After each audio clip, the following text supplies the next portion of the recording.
এটা কি নতুন ডিজাইনের চশমা নাকি? This is my style. আমি তো কালো, তুমি ফসা লাগবে নাকি? মেকআপ করে আসতে হবে তাহলে। HD makeup. সব ভিডিওতে মনে হচ্ছে যেন ছাপড়ি। ওয়াও কি দারুণ। হ্যাঁ তুই আমাকে ছাইড়ে চলে যা। এই মোটো মানুষের এই হচ্ছে সমস্যা, প্যান্ট ওঠে না। আমার দেখ কত উপরে উঠে হয়েছে। হ্যাঁ তুই তো থরি না, বহুত পাতলু। হ্যাঁ, অবশ্যই। অপমান করার কি মানে খুব দরকার? না বাইকটা ঘোরা। আমার ওজন কত, তোর গাড়ির ওজন কত? Hello everyone, this is my your beauty and welcome back to beauties world. So finally আমার চ্যানেলে একটা ব্লগ এলো। তো অ্যাকচুয়ালি আমি ব্লগ এই জন্য দিই না যে আমার মনে হয় আমার লাইফটা প্রচুর বোরিং, মানে একটা সার্কেলের মধ্যেই ঘোরে। ডিউটি থেকে বাড়ি, খাওয়া দাওয়া, স্নান, ঘুম, দেন আবার ডিউটি, এই সার্কেলের মধ্যেই আমার লাইফটা পুরো আবদ্ধ হয়ে গেছে। সেই জন্য আমি নর্মাল ব্লগ দিই না, কারণ প্রচুর আমার নিজেরই বোরিং ফিল হয়। তো তোমাদের তো লাগবে অবশ্যই। তো বাট তো এই ব্লগটা ডেফিনেটলি কোনো বোরিংনেস থাকবে না, কোনো কিছু থাকবে না, বিকজ আমি ঘুরতে যাচ্ছি। আর অনেক সুন্দর একটা জায়গায় ঘুরতে যাচ্ছি, চিলাপাতায়, যেখানে হচ্ছে মনের মানুষ মুভিটা শুট হয়েছিল। তো সেই জায়গাটা দেখতে যাচ্ছি। তোমরা ভিডিওটা অবশ্যই কন্টিনিউ করো, আশা করি তোমাদের ভিডিওটা ভালো লাগবে। সো আমি রেডি হয়ে আছি, আর আমি এখন নাইট ডিউটি করে এলাম। আমার এনার্জি লেভেল ভাবতে পারছো কতটা হাই হয়ে গেছে। সো তোমরা ওয়েট করো, আমি রেডি হয়ে আসছি। সো আমি রেডি হয়ে গেছি। সো এটা হচ্ছে আমার আজকের লুক, খুব সিম্পলভাবে, কারণ প্রচণ্ড গরম বাইরে। খুব সিম্পল টপ আর একটা শার্ট ওয়্যার করেছি, কারণ টপটা স্লিভলেস তাই। তো চলো যাওয়া যাক, কোন জায়গায় যাচ্ছি আর কিরকম জায়গাটা সবকিছু তোমাদেরকে দেখাবো ভিডিওটায়। তো চলো যাওয়া যাক। তো ফাইনালি ঘুরতে বেরিয়েছি। ঘুরতে যাওয়া তো এখন আর আমার হয়ই না। আজকে একটা বন্ধু নিয়ে যাচ্ছে আমাকে ঘুরতে, আগে তাও ভাই নিয়ে যেত, এখন সেও খুব ব্যস্ত। তো ফাইনালি আমরা প্রায় অনেকটা দূরে চলে এসেছি। আর এই দেখো এত সুন্দর চা বাগান। তোমরা কে কে দেখেছো আগে বলো, মানে কে কে গিয়েছো চা বাগানে? আমি তো গেছি আগেও অনেকবার, তবুও ভালো লাগে। আর ফাইনালি আমরা চিলাপাতায় ঢুকে গেলাম। আমরা এখন চিলাপাতায় পৌঁছে গেছি, আর এই দিকটায় হচ্ছে চা বাগানের সাইডটায় এসছি। তোমরা দেখো কি সুন্দর, না নেমে পারলাম না, এত সুন্দর সিনটা, সাইড সিনগুলো। ওয়াও কি দারুণ। হ্যাঁ তুই আমাকে ছাইড়ে চলে যা। কি দারুণ লাগছে, তোমরা দেখো শুধু। তোমরা কে কে এসছো বলো তো চা বাগানে? পাও চা বাগানে ওদিকে দিবে, কাটা তারে বেড়ে না এদিকে টপকে যাই ধরতে হবে। গাড়ি আসছে। কালা পেট নীল আসতেছে। আমি তো কালো, তুমি ফসা লাগবে নাকি? মেকআপ করে আসতে হবে তাহলে। HD makeup. টাকাটা তুই দিবি? তুই কি করছিস ঘুরে ঘুরে এখানে? চল গাড়িটা আমি চালাই। চালা, গাড়িটা সোজা করে দে। সোজা করে দিতে হবে।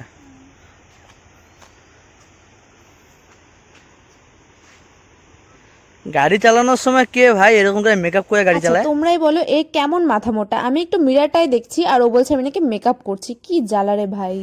চাবি দে। চাবি দিয়ে গাড়িটা সোজা তো আগে কর। এখন অনেকে তোমাদের মনে হতে পারে যে এখনো গাড়ি সোজা করতে পারে না, সে গাড়ি চালাবে কি?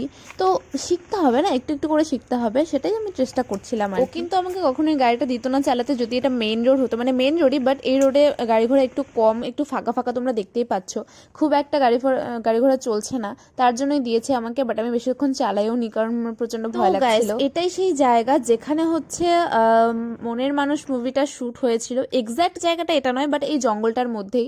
আর এগুলো হচ্ছে হোমস্টে। এই জায়গাটা তোমাদের তখনই ভালো লাগবে যখন তোমরা এই হোমস্টেগুলোতে থাকবে, জঙ্গল সাফারি করবে, তখন আর কি অনেক জিনিস দেখতে পারবে। বাট এরকম যদি রাস্তায় আমার মতন পাগলের মতন ঘুরতে থাকো তাহলে এই জায়গাটায়, আর এই নদীটা হচ্ছে সেম সেই জায়গাটা যেটা ওই মুভিতে ছিল।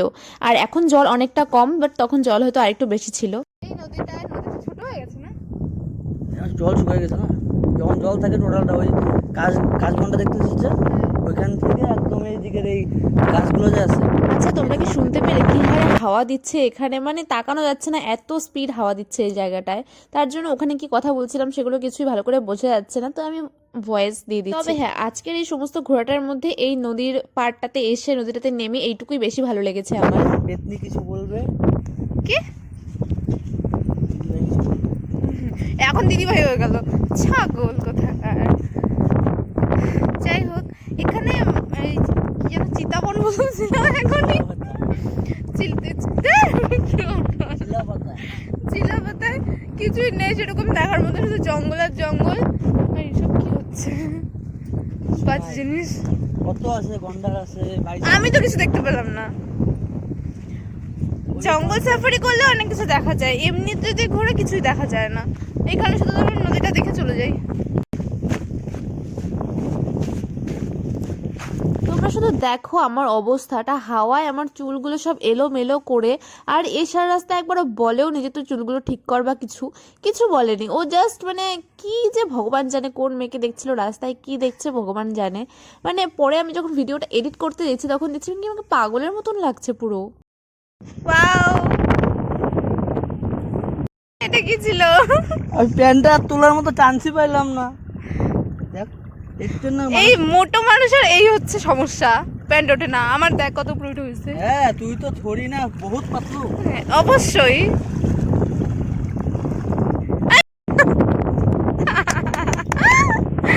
এত কিছু বললাম ভিডিও চালুই করি, এত কিছু বললাম ভিডিওটা চালুই করি নাই। জলের স্রোতে আমাকে নড়াতে পারছে না, হাওয়া নড়িয়ে দিচ্ছে। ক্যামেরা দেখছিস? স্নান কর। এই নেই, এইখানটায় মানে শোনা যাচ্ছে না, সামনে আয়। কি এখানটায় মানে এক হাত জল তো নাই। আর কি আমরা এখান থেকে বেরিয়ে যাচ্ছি এখন। আর বেরোতে গিয়ে আমি দেখতে পেলাম এই যে আখের রস, যেটা আমার প্রচণ্ড ফেভারিট। আর এটা খাবো না সেটা হতেই পারে না। তো আমি এটা এখানে খেতে দাঁড়িয়ে গেছিলাম। আর এখানে দেখো লেখা আছে আই লাভ চিলাপাতা। তো যারা যারা ফটোশ্যুট করতে চাও তারা এই জায়গাটায় আসতেই পারো, এখানে ফটো তুলতে পারো আই লাভ চিলাপাতার সামনে। এখানে অনেকে ছিল আরও। তো এখানে একটু আখের রস খেয়েছে, আর এই আখের রস না প্রচণ্ড টেস্টি ছিল। আমি আগের জায়গায় যেখানে খেয়েছিলাম তার থেকেও বেশি টেস্টি ছিল। আচ্ছা তোমাদের কার কার ভালো লাগে বলো তো আখের রস? কি? ও হ্যাঁ, স্টল দেওয়াতে এটা কিন্তু হয় না।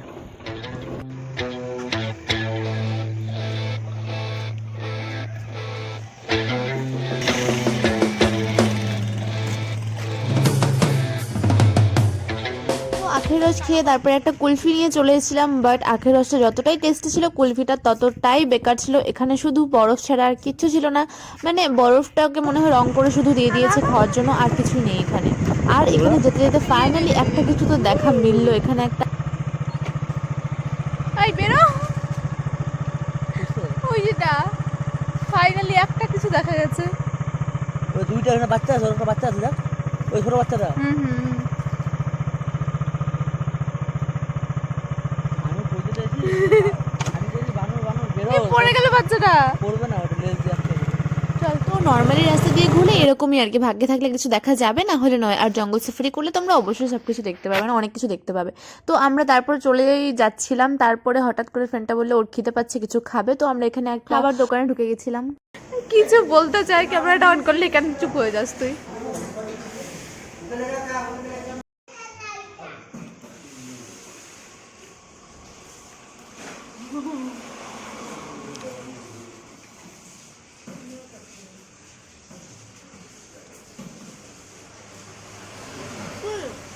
খায় তাড়াতাড়ি। তো আমরা এখানে রুটি তরকা নিয়ে নিয়েছিলাম, যেটা প্রচণ্ড টেস্টি ছিল।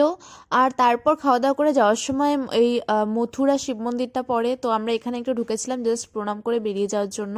এই মন্দিরটা প্রচণ্ড সুন্দর, মানে এখানে আসলেই যেন আলাদাই একটা শান্তি লাগে, যেরকমটা হচ্ছে আমাদের মদনমোহন মন্দিরে গিয়ে লাগে। তোমরা যদি কখনো চিলাপাতা আসো অবশ্যই এই মন্দিরটা একবার দর্শন করে যেও, খুবই ভালো আর খুবই সুন্দর আর প্রচুর শান্ত পরিবেশ, না মনটা এমনিতেই ভালো হয়ে যায়। তোমরা একবার অবশ্যই আসতে পারো কিন্তু।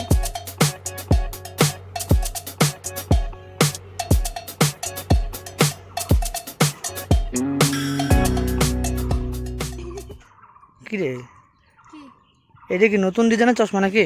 This is my style. আমি যতদিন জানতাম টাকা দিয়ে টাকা ছাপড়ি লুকটা ছাপড়ি হয়েছে আমার একদম। রোদের জন্য এটা পরে আসছে, বাট আমার সব ভিডিওতে মনে হচ্ছে যেন ছাপড়ি। না না, আমি এতদিন জানতাম যে মানুষ চশমাটা উল্টা করে পরে, আজকে দেখতেছি যে না, দিস ইজ ছাপড়ি স্টাইল। স্বীকার করলে তুই ছাপড়ি। আরে আজকে লুকটা ওরকমই। না না, আমার দোস্ত ছাপড়ি না, is good girl. He is good girl. She is good girl কইছে রে ছাগল, হি ইজ গুড গার্ল বলি নাই। চল চল আমি বাড়ি যাবো এখন। তাহলে গাড়িটা ঘোরা। অপমান করার কি, মানে খুব দরকার না, বাইকটা ঘোরা। আমার ওজন কত, তোর গাড়ির ওজন কত? তোর ওজন কত হবে? 45-46। বলা কি খুব দরকার? তো চলে এসেছি এখন ঘুরে ঘুরে বাড়িতে, কারণ এত রোদে আর থাকাই যাচ্ছিল না। আর সেরকম কিছু আমি দেখতেও পেলাম না ওখানে। একমাত্র হচ্ছে জঙ্গল সাফারি করলে বা ফরেস্টের ভেতরে গেলে অনেক কিছু দেখা যেত। তো আমরা তো বাইরে বাইরে ঘুরে চলে এসেছি, ভেতরে যাইনি। আর মুখ চোখের অবস্থা শুকিয়ে কাঠ হয়ে গেছে। আজকের ভিডিওটা এই পর্যন্ত, দেখা হচ্ছে নেক্সট অন্য কোনো ভিডিওতে। ততক্ষণের জন্য টাটা।